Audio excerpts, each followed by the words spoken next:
Have you ever carried a burden so heavy, so deeply etched into your soul, that it felt like a physical weight? A weight that hardened your heart, clouded your vision, and stole the very peace you longed for. I speak of the burden of unforgiveness, a silent tormentor that shackles us more tightly than any chain. There once was a man named Arthur, a kind soul, though poor in worldly possessions, rich in hope and the simple joys of life. His greatest treasure was not gold, but the trust he placed in those he loved, especially his closest friend, Noah. They had shared dreams, laughter, and the promise of a brighter future. Arthur, through years of arduous labor, had managed to save a small sum, a nest egg, for his humble aspirations. He entrusted it to Noah, believing in his friend's wisdom and loyalty. But Noah, swayed by a momentary lapse of judgment and greed, betrayed that trust. He vanished, taking with him every penny of Arthur's savings, leaving Arthur not only destitute, but utterly shattered. The loss of his money paled in comparison to the gaping wound of betrayal that festered in his heart. From that day forward, Arthur carried a small, jagged gray stone in his pocket. It was not a keepsake of affection, but a harsh, tangible symbol of his pain, his distrust, and the bitterness that began to harden his spirit. Every time his fingers brushed against its rough surface, the anger flared anew, and the memory of Noah's betrayal became sharper, more agonizing. He nursed his resentment, convinced that his anger was righteous, a shield against further hurt. One day, an elderly woman, her eyes reflecting the wisdom of countless seasons, observed Arthur's perpetual frown. She approached him gently, her voice soft as a breeze. "Young man," she said, "I see the stone you carry, not just in your pocket, but in your heart. You believe it protects you, but it only weighs you down. Forgiveness," she continued, "is not accepting wrongdoing. It is entrusting your pain, your hurt, to God's boundless justice. That stone, my dear, is merely a burden you choose to bear." Arthur scoffed, the bitterness rising. Entrust it to God. What justice is there in a world where a friend can steal everything you own and vanish without a trace?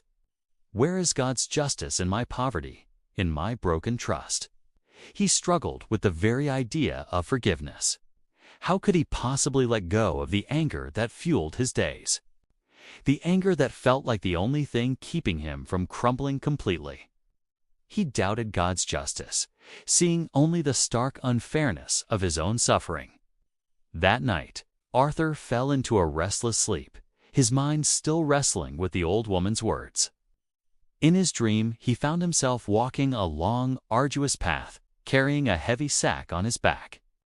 With every step, the sack grew heavier, its contents clanking and scraping.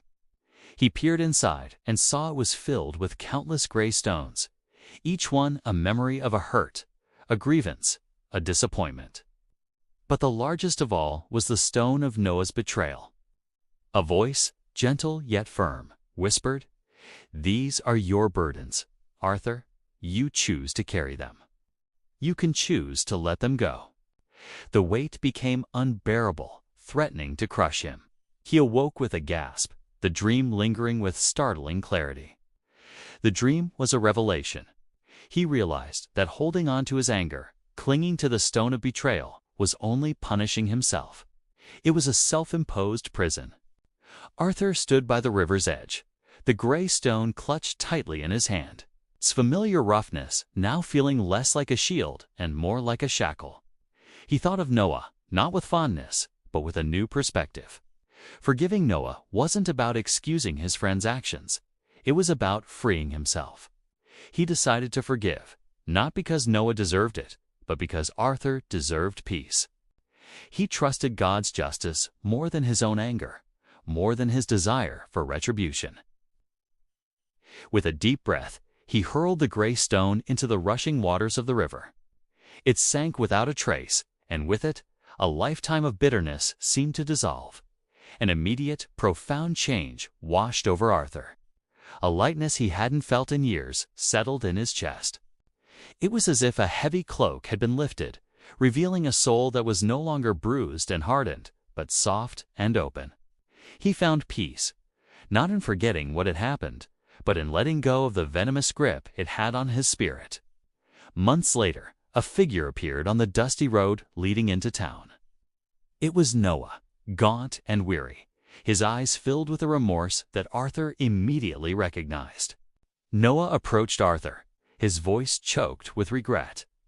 "Arthur," he began, "I have carried the weight of my betrayal every single day. I have nothing left, only my shame and the desperate need for your forgiveness."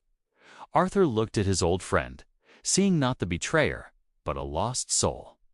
He smiled, a genuine, unburdened smile. "Noah," he said, his voice calm and clear, "I forgave you months ago, not for your sake, but for mine. God's justice is far greater than any anger I could hold. The healing power of forgiveness." Released from Arthur's heart, now extended its grace to Noah, offering him a chance at redemption. Unforgiveness is indeed like carrying a heavy stone, a burden that drains our energy and dims our light. But when we choose to release that stone, when we choose to trust in God's perfect justice, we find a peace that transcends understanding, a freedom that truly sets our souls alight.